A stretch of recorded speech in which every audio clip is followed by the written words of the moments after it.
Similarly, there are octal constants also. So, octal number contains digit from 0 to 7. It contains 8 symbols, right? So, 0 to 7, 0, 1, 2, 3, 4, 5, 6, 7. So, there are 8 symbols there. Okay. Now, if I want to represent this octal number in terms of decimal number, what would be the decimal equivalent of this number? In the similar way, what you have to do? You have to multiply each digit with powers of 8. In this case, in the hexadecimal case, we had multiplied each digit with the powers of 16. So, if I want to represent the octal number in terms of decimal representation, I would multiply each number with the powers of 8. Okay. So, what would be the decimal equivalent of 067, which is an octal number? 7 into 8 raised to 0 plus 6 into 8 raised to 1. So, 6 into 8 is 48, 48 plus 7, right? What is 48 plus 7? 48 plus 7 is 55. So, 55, number 55 or integer number 55 can be represented in octal form in this way: 0, 6, 7. So, if I represent here, instead of 0xF5, if I write here 0, 6, 7, it means that I am representing a number in octal format. So, actually I am representing number 55. Okay. So, if I print this number, let me print this variable number of houses. Okay. So, let us print the value of this variable. So, ideally you would think that the output would be 67, right? But it is not, right? Why? This is a octal number. Anything that is preceded with the 0 indicates that it is a octal constant. Okay. So, what will happen now when I print the value of number of houses? The decimal equivalent of that number is printed, that is 55. So, let us see what is being printed. Before that, let me put a AND statement here indicating that the control goes to the next line. So, let me run this program and see what is the output. If you see the output here, the output says that it is number 55, right? So, 067 is the octal representation of this number 55. Okay. So, let us go to the next constant, that is floating point literals. Okay. Now, any floating point number can be represented in two ways: in the fixed format and in the scientific format. There are two ways of representing a floating point number, either in the fixed format or scientific format. Now, fixed format decimal number would look like this: 3.14159. Okay, normal way that you use to represent a decimal number. Now, if I am representing the same number in the scientific format, I have to divide my number into two parts. The first part is called mantissa and the second part is called exponent. Now, let me take the same number 3.14159. Okay. Now, if I want to represent 3.14159 in scientific format, what I will do is I will divide it into two parts. 3.1, let me see what that number is, 3.14159. Okay, this is the number. So, this is a fixed format representation of a decimal number.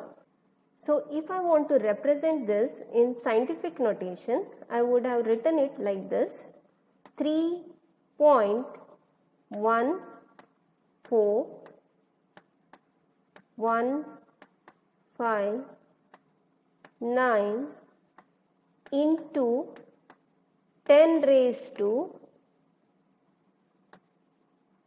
0, right? 10 raised to 0 is 1.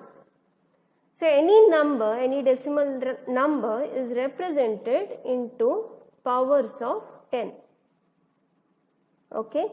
So now 3.14159 is the mantissa part of your decimal number, and 0 is the exponent part of your decimal number. So if I want to represent it in scientific notation, I would write it as 3.14159 E. This is my exponent part, right? So I write here E. Now let me see the sign of this power. Is it negative or positive? It's positive, right? So I write here plus 0, 0, 0. Okay. So the scientific notation of this number 3.14159 is 3.14159 E plus 0, 0, 0. If suppose I had a number 31.14159, if I had a number 31.14159, how would I represent it in scientific notation? I would have written here 3.11459 into 10 raised to how much? It would be 10 raised to 1, right? 10 raised to 1. So 3.11459 into 10 raised to 1 would be same as 31.14159. And if I want to represent it in scientific notation, I would have written it as 3.14159 E plus 0, 0, 1, right? 0, 0, 1. So this is the difference between a fixed format representation of a decimal number and a scientific representation of a decimal number. Okay. Let's see the next literal or constant, that is character constant. Now any character is represented in single quotes. So if you are using a simple ASCII character constant, you would represent those character in single quote. If you are using wide character constant, then make sure that the character is preceded with capital L symbol. Just we had seen in the previous lectures. So also if you want to represent a string constant is represented within double quotes. So DBC is a string. More than one characters represent a string. A string is a sequence of character. So these set of characters are represented in double quotes. So also instead of a normal character pointer, if I had used a wchar wide character pointer to represent a string, then make sure that the string is preceded with the symbol capital L. Okay. For example, now let me show you one example here.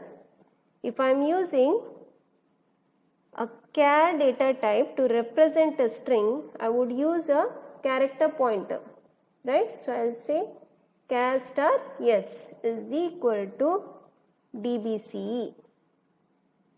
Similarly, I could even use wide character data type wchar underscore t star s1 is equal to comp.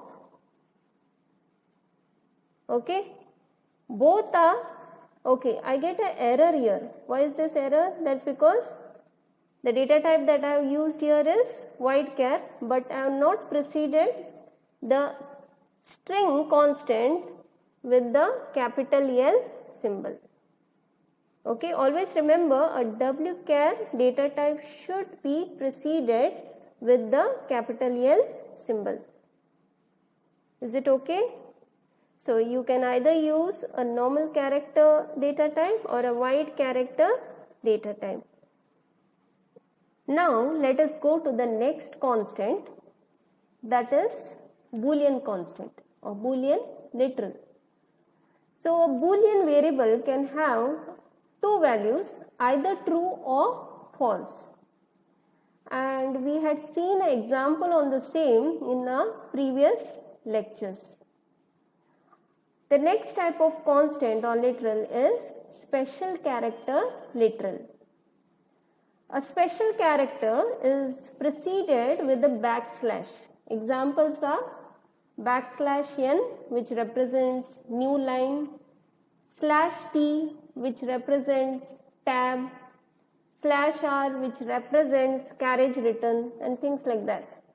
Okay, so anything that is preceded with a backslash is represented as a special character literal.